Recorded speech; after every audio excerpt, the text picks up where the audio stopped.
Welcome to PMX Personality Profile. And today I am particularly excited about this personality profile because my guest is undeniably one of the best, if not the best interviewer Ghana has ever seen. And he is a perfectionist, and that I have found out. He worked here in radio for 16 years, hosting Newsfile and Front Page. His trademark throat clearing was heard through interviews with the likes of Kofi Annan, Dr. Mo Ibrahim, former President Kufuor, and Professor Wole Soyinka. He diverted into corporate world and is currently the CEO of the Ghana Chambers of Telecommunications, a position for which he recently won an award. And I could go on and on and on, but I'm sure you'd rather hear from Kwaku Sakyi Addo himself. Kwaku, you're welcome. Thank you very much. Brad, I am privileged to have you here. It's my pleasure. You know, all the boys in the industry, you are the yardstick if you don't know. I didn't realize that. Yes. I thought they would set the bar a little higher. No, you raised the bar too high. But I'll start from, you a Bree Presby boy, so definitely means you'll be disciplined because there's no way you can go to a Bree and Presby and come out undisciplined. Then from there, Motown, and then University of Ghana, Legon, and then Wales University in Cardiff. Now in Cardiff, there's a club called Zeus. I don't know if you ever found. I think it was after my time. It was after your time, yeah? Well, and you did journalism in Berlin and Germany. So as far as education is concerned, you built a solid foundation. There's also Ghana Institute of Journalism. And also Ghana Institute of Journalism. Did you grow up with a silver spoon or golden spoon? I didn't grow up with a spoon. I ate with my fingers, and I still do. Good. so we get the point. Kwaku, media, all through, you had a very good educational background. Were you gearing yourself towards to becoming a journalist, or you stumbled upon it by accident? I'll say I stumbled upon it. I didn't. Journalism wasn't what I had in mind growing up. I sometimes sort of imagined myself as a diplomat. Okay. Growing up, I thought, I'd like to be a diplomat. I was very keen on, very interested in international affairs. Mm-hmm. And even as a teenager, in my early teens, I, read international news magazines such as Newsweek from cover to cover. I was very interested in what went on around the world, in Africa and everywhere else. And I was also interested in what happened in my environment. So I was interested in current affairs, both sort of in my immediate neighborhood and in Ghana and elsewhere in the world. So I was interested in diplomacy. I was also interested in politics. I thought politics and leadership would be interesting growing up. I thought about law as well. So how did you stumble upon journalism? Sometimes, there are a couple of things that happened, which maybe may or may not have an indirect relationship. When I was growing up, and I grew up in Ekropong, where I went to primary school, growing up with my aunt and my grandma, family house, my father. My parents Presbyterian? My parents. My father was an education officer, worked with the Ministry of Education, and got transferred every couple of years from one region to the other, or one part of a region to the other, Eastern region, Brongahafo, Ashanti region, and so on. And he didn't like the idea of every couple of years changing schools. So he thought it'd be a good idea for me to go to school in one of the best schools, I think, in Ghana, the Demonstration Primary School in Ekropong, which is attached to, is a wing, if you like, of the Presbyterian Training teacher training college. So kind of the best teachers got assigned there, and then I went to a brief boys boarding before I went to Achimota School. But anyway, when I was living with my family, my extended family, my aunt and my grandma and so on, I would write letters for them, even as I was in lower primary, because there were people in the family who hadn't been to school, were illiterate, and so they would dictate their letters to me in Twi, and I would write in English. And even in some instances, they wanted it written in Twi, because maybe I was going to somebody who had learned to read the Bible in Twi, and so couldn't read English. And so I would do that, and when the letters would come, I would read it. If it was in Twi, read it. If it was in English, read and translate. But I think, there's an element of journalism there, because you have an old lady that's telling you, dictating their thoughts, and you're having to communicate it to somebody in another part of the country, in a form, in a manner that they would understand. I think that's fundamental. I mean, I may have built the fundamentals from there, perhaps. In Achimota School, in my dormitory, we created a newspaper, and I recall I was one of the editors. I mean, it was a little dummy that we did, but I was interested in telling stories. Okay. So I think that fundamentally I'm a storyteller, and I enjoy telling stories. And if you get paid for it, then why not? Hey, what's the complaint? Then why not? Of course, of course. Now, I'm going to go to your Chevening Scholar, but before I do that, I want to talk about fitness. Now, is it true you can run the length of the motorway? I haven't done the entire motorway, but pretty close. Whoa. And 3 times a week, twice a week? I wouldn't, no. I run, let's say, regularly. Yeah, I run regularly. Fitness freak or not a freak? Just not a freak. Fitness fan. No, I enjoy physical activity. It's been suggested to me by many people to play golf, and I enjoy watching golf. But I don't think that maybe later on in my life, if I'm lucky enough tennis? I watch a lot of tennis, and I missed Nadal and Djokovic today because I really desperately wanted to watch it. So I watch a lot of tennis, I watch a lot of golf, I understand golf, but I don't play because walking doesn't do it for me. For you. Yeah, I mean, if I went for a walk with you, I would ask you to excuse me because I want to run. Walking is not for me. It doesn't work for me. It's too slow. Well, I guess I'd fall asleep walking. Well, a man of ambition as yours, you need to keep that body fit because there's a lot more you. Now, so I enjoy, sort of vigorous exercises. Yeah, That's good. Now, Chevening Scholar. Now, the Chevening Scholarship is given to, people who they've identified sort of future leadership in them. You must have displayed exemplary excellence in the field in which you are. They bring people from Commonwealth countries together so that when you all become leaders, you can talk to each other and mingle.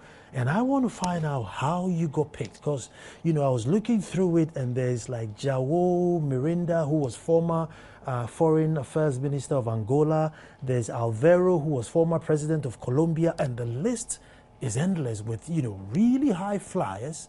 And, kudos to you. But how did they find you? Well, if you are in journalism, it's not difficult to be found.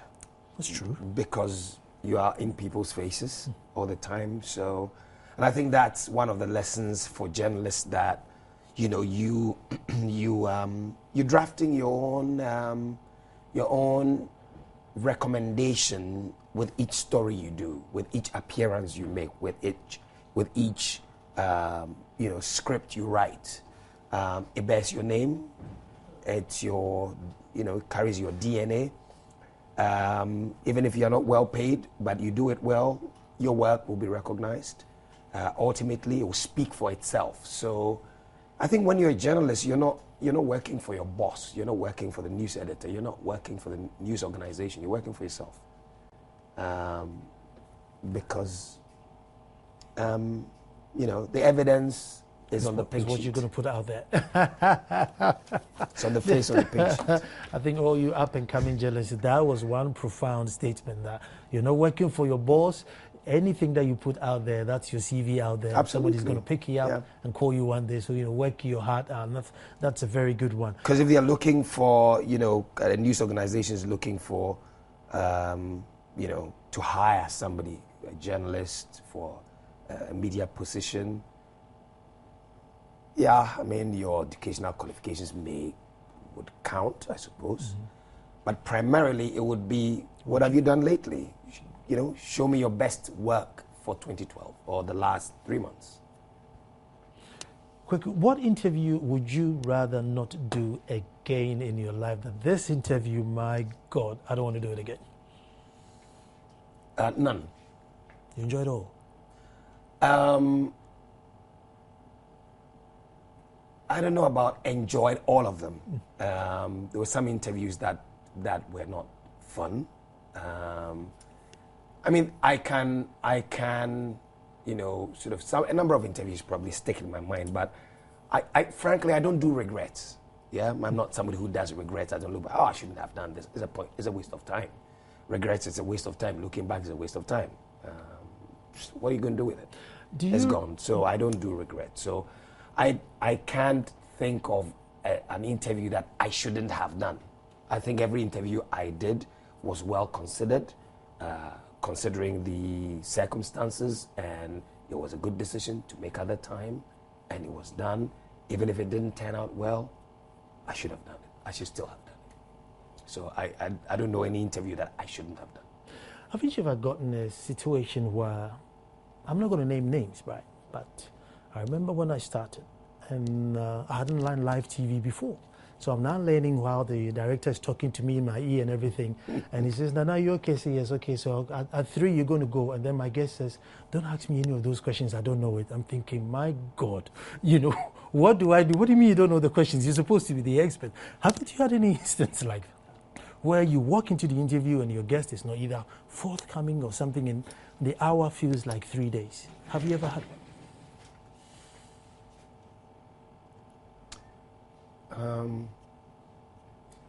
I have had a couple of interviews where, yes, the guest is not forthcoming, but when your guest is not forthcoming, it's part of the drama. You have to push it.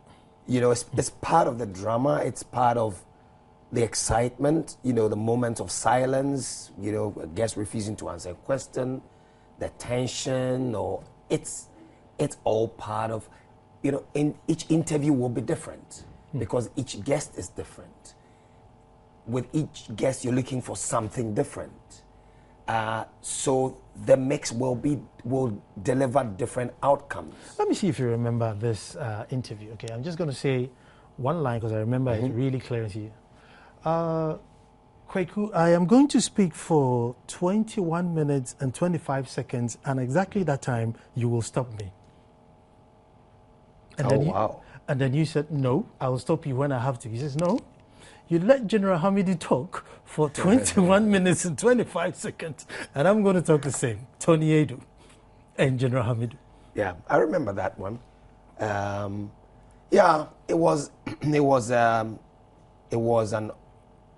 was in some ways it was awkward, but in some ways it was an interesting. Oh, it was exciting.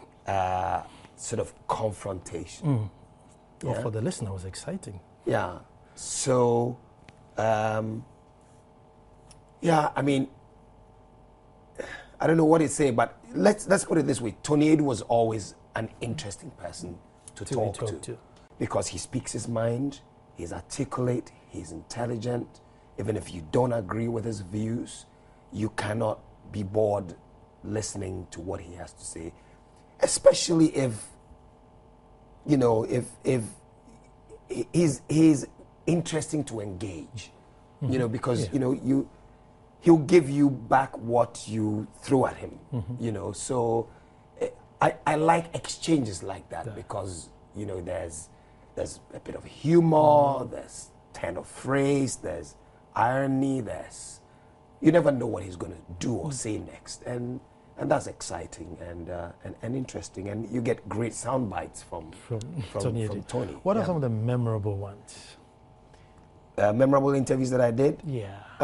Over the years, I mean, there'll be, small ones, big ones as well. I mean, I think the interview with Larry King, I think, was one of those that I enjoyed and I was privileged to do. I need to know, what did you do? You actually have to travel to... I went to the States and I knew his producer, his executive producer. I knew his executive producer, became a friend of mine and said, when you're in the States, let me know and you can come watch and meet Larry. So I was in a program, a month-long diplomacy program with the U.S. State Department. And so I was hosted in the studio, not on the show, but I was hosted in the studio. Spent a lot of time with Larry preparing to go, doing pre-production work. Spent time with him in the office. We had a long chat. We actually did get on, and the producer actually was wondering, what's he talking about? During when he went on air, and I was chatting with her. She says, what was he telling you? I've brought a few people here, and he's never spent so much time talking to anybody like that. So we spent a lot of time together. He introduced me to his guest, who at the time was a senator for Georgia. I can't remember his name, but he was a multiple amputee, fought in Vietnam. Okay. And introduced me to the guy who does the Situation Room on CNN. Yeah. With a silver hair and spectacles. I'm sure somebody will text it to us shortly. And then went back the next, I think, couple of days later because he'd done a book on interviews. This was 1999. He'd done 2 books, one on interview approaches, like Larry's best interviews. And then he had also done another one on, it was called Conversations About Tomorrow. And he interviewed people from different backgrounds, clergy, software developers, designers, politicians, about what would the world look like 100 years from now. Would men still wear the flying tie? Things like that. Would you speak to a sports person and say, what with the new rules in football? Will the ball be the same size? Would people be too big for the goal post as we know it today? And so on. So anyway, I went and got copies of these books, and I went back, spent time with him. He signed them for me, and studied the whole production process on Larry King Live. So that was an exceptional opportunity. There were others that are not necessarily with well-known people, but the other one would be an interview that I did with a woman in a small village called Barriadale in the remote parts of Haiti. She was a herbalist, if you like, and she was a voodoo priestess. Okay. And I went to interview her. I was doing a series on HIV/AIDS, as well as culture and the bridge between Africa and the African diaspora. And I went to this place where I was the first African, they said, to have come there. And I got surrounded, got mobbed when I told them I was from Africa, I was from Ghana. And she said to me, her father had died only a few months earlier, and his lifelong dream, he died in his 80s, was to meet a real African. And that I was the first real African to set foot in the village. So we sat on his grave. They bury at home, like we do in the Volta region, some parts of Ghana. And so she set 3 chairs on the tomb. One for me, one for her, and one for her father. And we did the interview. And that was also an amazing experience. Her name was something like Jean-Marie Jean-Charles or something, Marie-Louise Jean-Charles.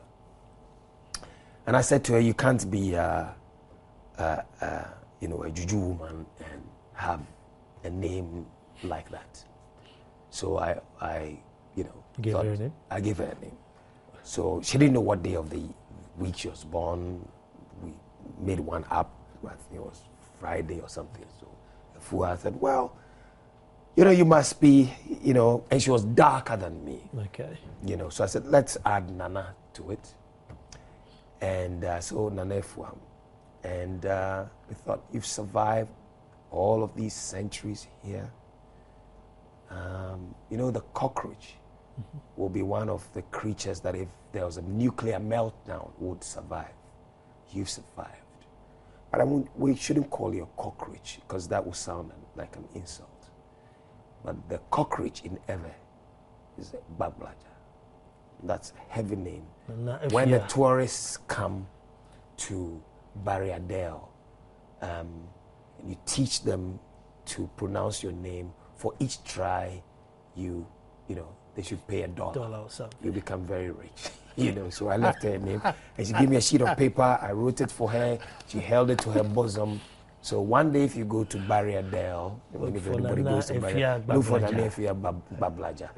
And, I was going to ask you, as if, what have been some of your memorable experiences, but I don't think you can beat that. This is one of the most memorable experiences I've ever had in my journalism career, flying into Haiti where I didn't know anybody. My French is basic French, and it was one of the most wonderful experiences. And I didn't just spend time in the capital. I flew 45 minutes on a little plane that bobbed, and you had the sea on one side and the mountains on the other. And one of the passengers sitting next to me was chanting Hail Marys throughout the flight because the last couple of weeks, a couple of planes had fallen out of the sky. Oh dear. So this woman was doing Hail Marys and the Lord is my shepherd. I thought, God, at this altitude, shepherds, But anyway, we landed safely on an airstrip that, the plane had to circle like 3 or 4 times to get rid of the sheep and the goats from the tarmac so we could land. And the terminal was a container. And, the main means of transport is donkey. Wow. And through my 4-hour journey from the where we landed to Barriadale, I could count the number of vehicles I met on one hand. Wow. But it was very green, very fresh, very beautiful place. Wow. I loved it. If I was younger and I was single, I could have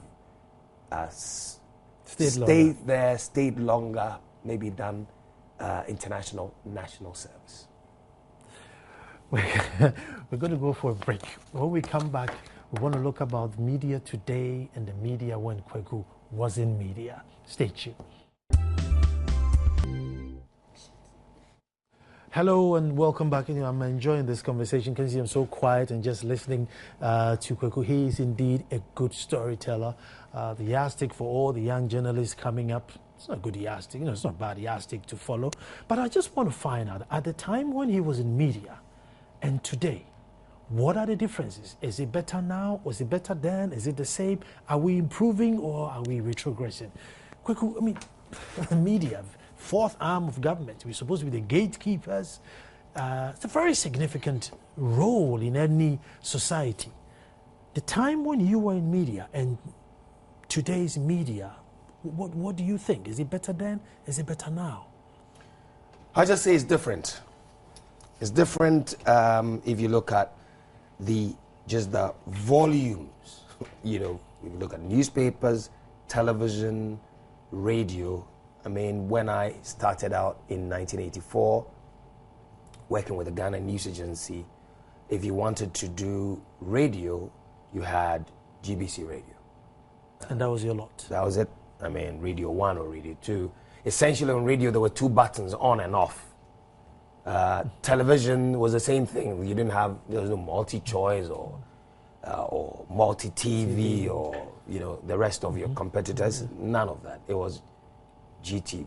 It was Ghana Television. Yeah. GBC TV. Yeah, GBC TV, yeah. And essentially, so, you know, it was just, you know, two buttons, on, off. That's it. So, of course, you know, there were limitations with regard to, say, job opportunities. Because, you know, if you wanted to be a television journalist, there was only one place you could go. If you wanted to be a radio journalist, there was only one place you could go. If you wanted to be a newspaper journalist, there were, well, two places you could go. Graphic and its affiliates, the Mirror, or the New Times Corporation and its affiliate, the Spectator. And then there was the Siberia, Ministry of Information. And essentially, that's it. Ghana News Agency is where I went, wire service, which is a great place to cut your teeth. So the difference is pretty clear today. So in terms of just availability of channels, there's a great difference, there's a great improvement. But in terms of, okay, then there's content. There's a lot more content as well. People have a choice, and that's wonderful. However, I think that, you know, there's a lot of good quality, but there's also a lot of dilution, frankly, a lot of rubbish as well. And sometimes when I watch local television, I'm stunned, and that's why I watch at it's just, frankly, honestly, not acceptable. It's pathetic. Yeah, there's a lot of channels, but should the regulatory bodies maybe be stricter and said, no, this is not acceptable, or there's freedom of information, so everybody's free to just... That's it. That's what freedom...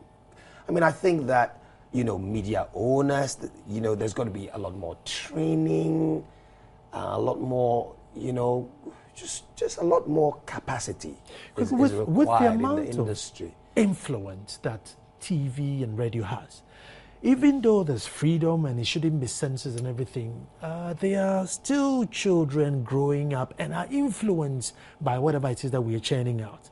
It might not necessarily be graphic, it might not necessarily be profane, but it might also not be necessary. Should we straighten our laws a bit and say, listen, even though you have the freedom, stay within these barriers? Sure, there are laws. I believe that there are enough laws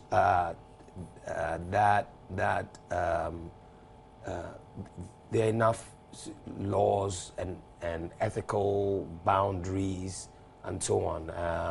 Laws about profanity and you know, things of that nature, X-rated material. There are enough laws.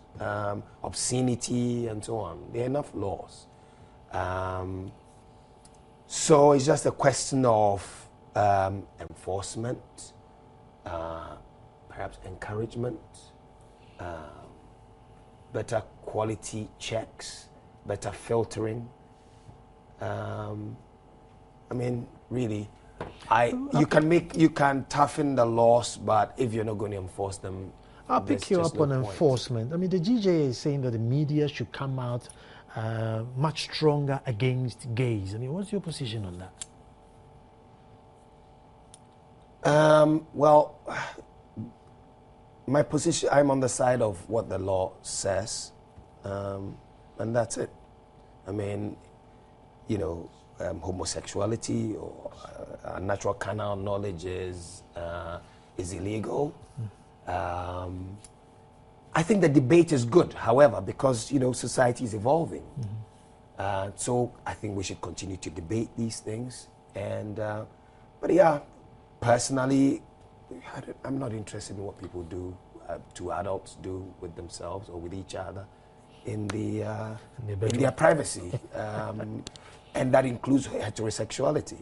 I mean, I don't care any more than I care what heterosexuals do in the street.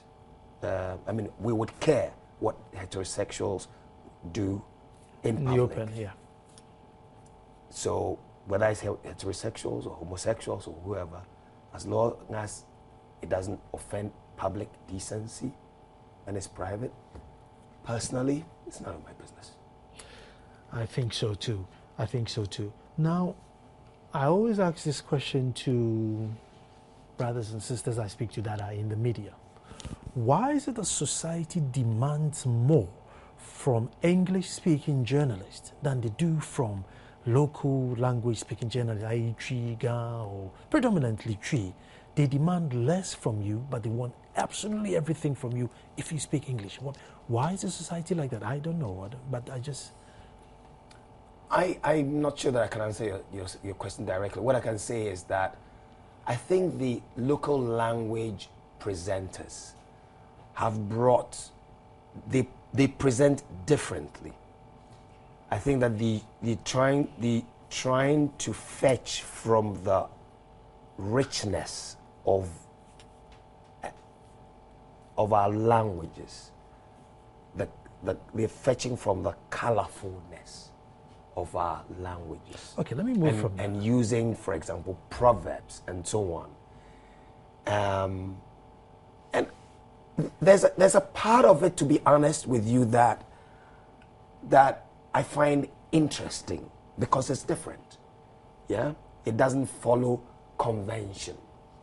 The only thing that is a little worrying is, the way they sometimes would treat really serious stories. I mean, cases of, say, rape or, how the vulnerable in society, stories associated with them are reported, and sometimes they come across as poking fun or not dealing with a story seriously. Yes, sometimes they do over-embellish and so on. But as a creative person, I find it interesting, yeah, and I think it actually does present itself as a subject for communication studies and communication students. This sort of unique journalism style adopted by Ghanaian local language presenters that doesn't follow the norm, the orthodox way of presenting news. I find it quite interesting, and the fact that they're challenging the way we normally present news as we've been taught over the years, I do find that interesting. I wouldn't go out and condemn it. I think they just have to be careful about the excesses, but I find it interesting, and I think that it would make an interesting study. Social media, has it taken a little bit of relevance of journalism out? Because first of all, you have to, once upon a time, you have to wait till 12 o'clock to see what was going on. By 12 o'clock, social media is reporting 6 o'clock's news. Has he taken a bit of... It has taken a bit of it, but the people still, if you're a credible news source, even if you've heard or read a breaking story on social media, you still want validation or confirmation from a credible news source. So a credible news source may come in late, but people would still wait for them to get to give. I work for Reuters, for example, and one of the things about Reuters news agency, the world's largest wire service, was that would rather be late and get it right than be early or be first and get it wrong. Because essentially, if Reuters says it, it's true. So the competition may go first, and we may come later. And we may be late with the same story, even if the competition got it right. We'll prefer that we're first. But it's important that you're absolutely certain when you're going out. Build that And credibility. it's better to be late and be right every time than get it wrong sometimes. So the competition may go ahead of you, but they will wait. The people will wait for you to confirm it. And that's, that's how Reuters brands itself. If Reuters says it, you can go eat it. You can take it to the bank. Do you tweet? No. You don't tweet? No, I don't. Any particular I have an account, but, there's so many social media platforms that, if you're going to chase everything, you're not going to do any work. So I don't tweet. I do have an account. Mm-hmm. I do have a Facebook account, but I don't. I'm not active. Good. Maybe I'm missing something. I don't know. And if you don't know it, then you're not missing it. Kwaku, I want to find out the media. Have we contributed positively to development of Ghana, or have we negatively, or zero? I mean, what has our contribution been to balance sheet positive? Balance sheet positive. Balance sheet positive. Yes, balance sheet absolutely positive. I mean, you won't find in many countries people getting the opportunity, having government officials, being called to account, public official feeling compelled to call in or stop whatever they're doing to answer questions. Yeah, sometimes there's a bit of the extreme, but that's another question. Their own, the training that is required for public officials to engage the media, but that's another question. But I would rather that they're available, or that they feel that it's necessary to go out in the media and explain issues that are out there that people are talking about. It doesn't happen in many countries. It's difficult to find a minister to call them. They are not accessible, and they don't care what you say about them. So I think the media has done. There's a lot of transparency. But let me take a quick break and come back. When I come back, we sum up on that. But I need to delve into your corporate life, because not only are you a brilliant media man, you're also a brilliant corporate person, and I think we need to find out about that too, and preferably, or particularly in the telecom industry. Have they also helped Ghana positively, negatively? Can we do more from there? And who best to tell us about that but my guest in the studio? Stay tuned.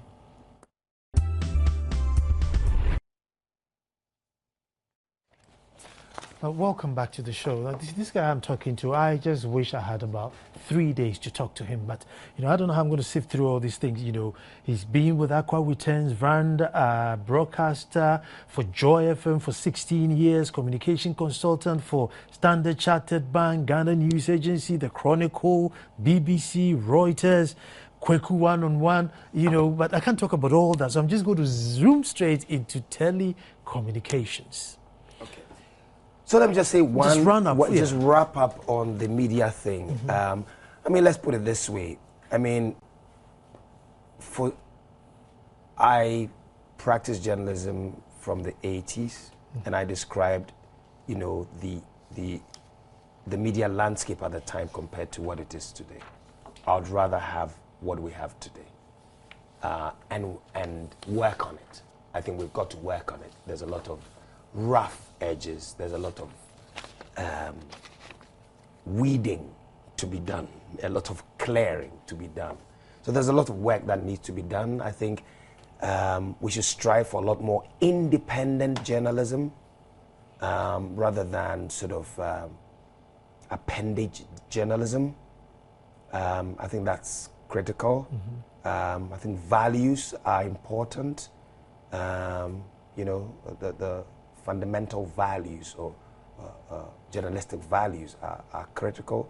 Otherwise, we risk, and I do, a lot of people are concerned about it, and I am as well, that the ordinary people who rely on us to be their voice are being run the risk of being betrayed, or we run the risk of betraying them, i.e. we mean, say, the media.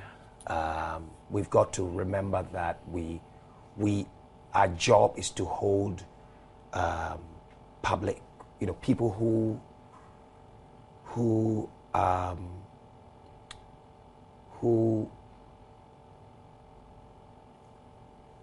hold the public purse and have, elected into office, and who hold office on behalf of the people, that we have a role as watchdogs.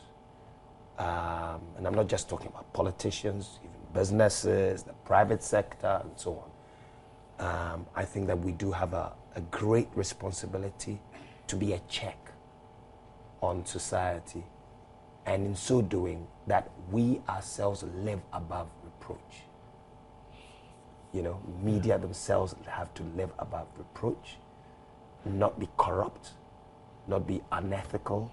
Otherwise, you lose your moral authority to question others, to ask the right questions of people on behalf of ordinary people who don't have the opportunity and the privilege that media have of being the interface with people with power.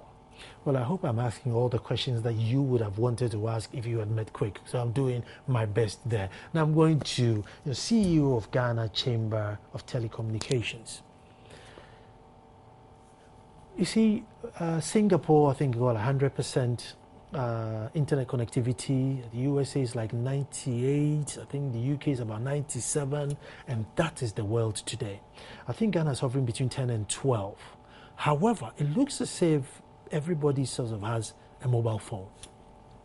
Can we do more in reaching out to people through mobile phones, or are we doing everything that we can? I mean, we are. I mean, connectivity and penetration is growing.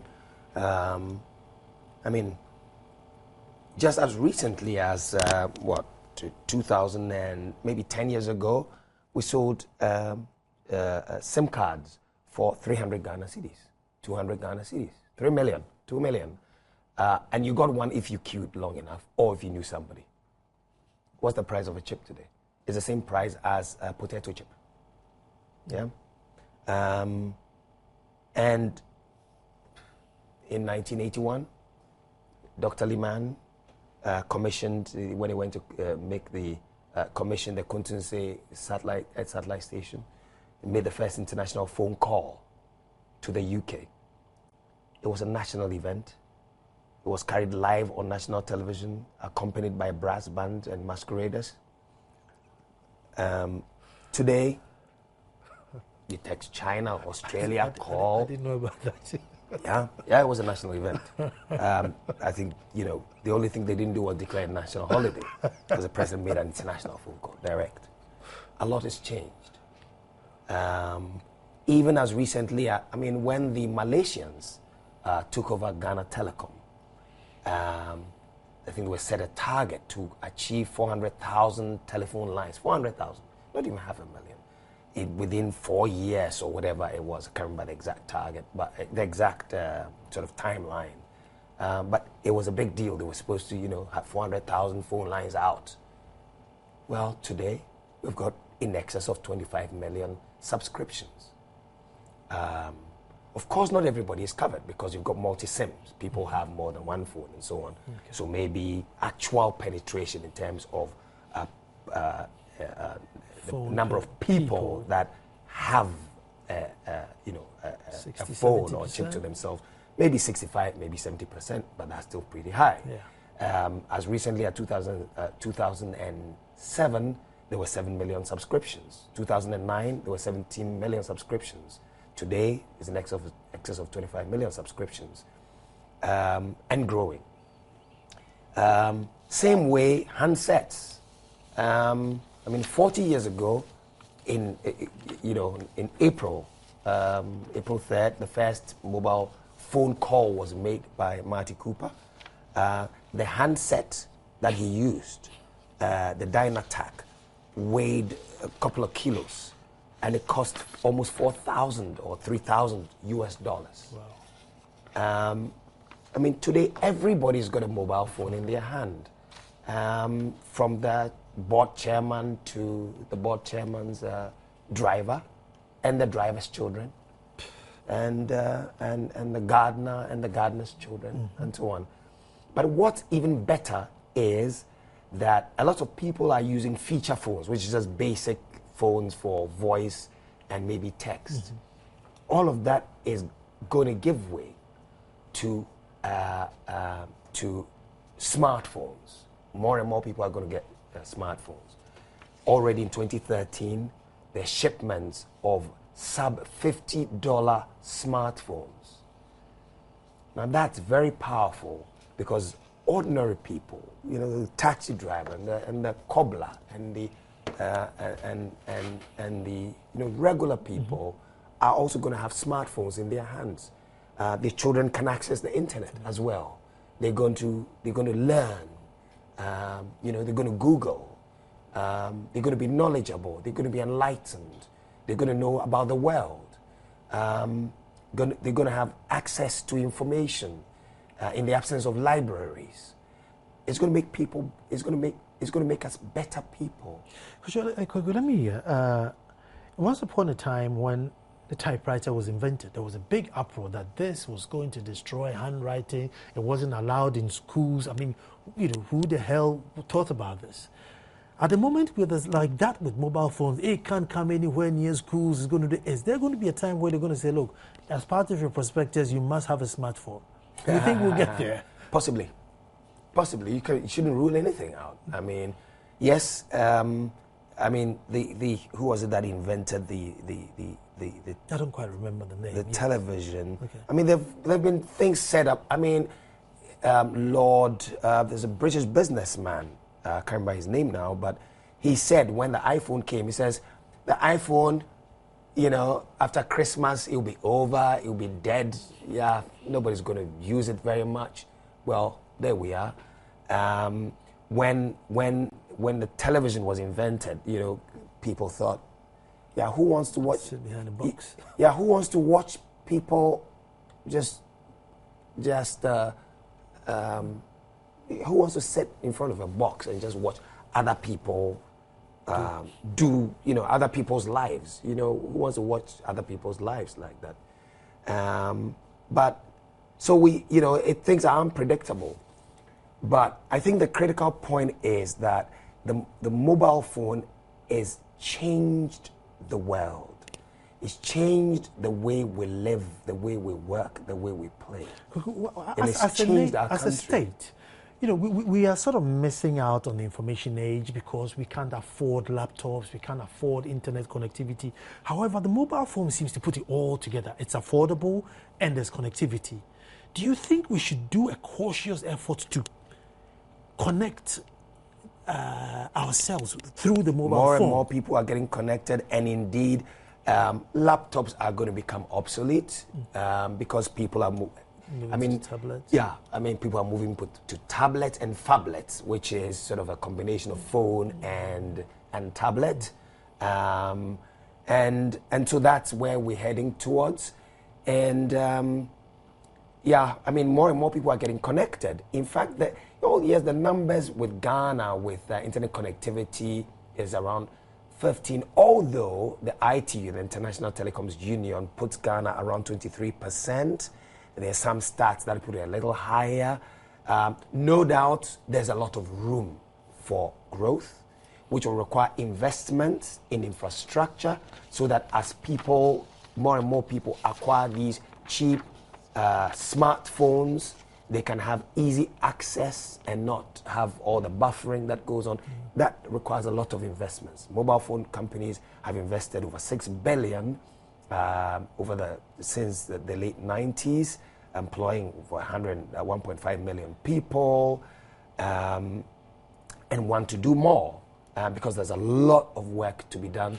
All the cables that are lying down on the beach, they need to be connected so that people can have access to telecommunications services. I want to go to your life because I'm running out of time, but I mean, you have achieved so much. You're still a young man. I mean, I'm not young. Well, you're a young man. I mean, what else is there to do? Is there something that your heart desires? You know what? I need to do this before my time. I mean, is there something else left? Yes. There's a lot left. I want one profound thing, one thing that I think, as if I'm not able to do anything, ask for this thing, I should be able to do it. Yeah, I won't tell you. Okay, tell me the next bit. I'll leave the first one to you, but what's the next one? I won't tell you that either. The third one? I won't tell you that either.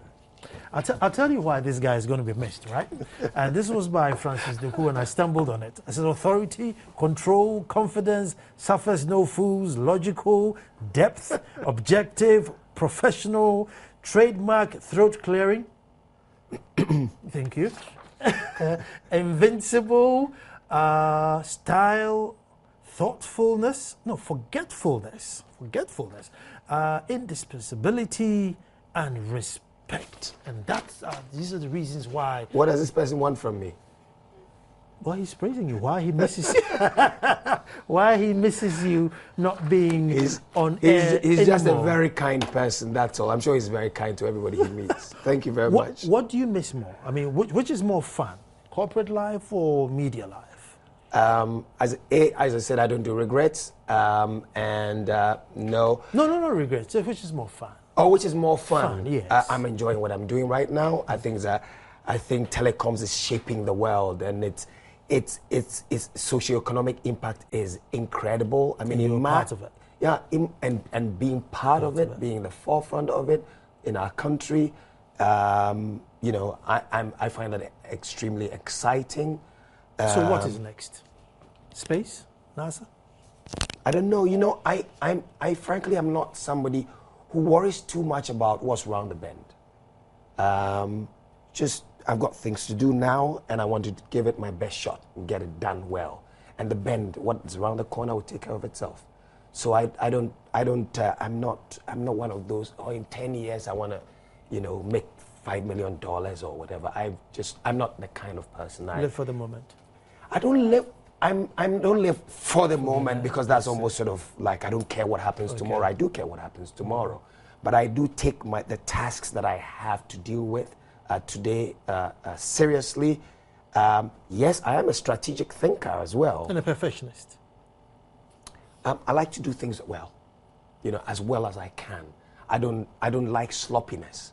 I don't do sloppy. I like to do the best that I can. And that does not mean there might not be errors. It does not mean it couldn't do it better. But I will learn from the errors and try to do it better. That's how I was brought up. I ran out of time, but there's a lot of journalists who look up to you, the young ones coming up. A couple of lines for them so that they grow up being better people than they are today after this interview. That story you're writing is the draft of your own recommendation. So it's not for your boss. It's not even for the audience. It's yours. Write it as well as you can. Viewers, that was Kwaku Sakyi Addo. I must say I was very privileged to have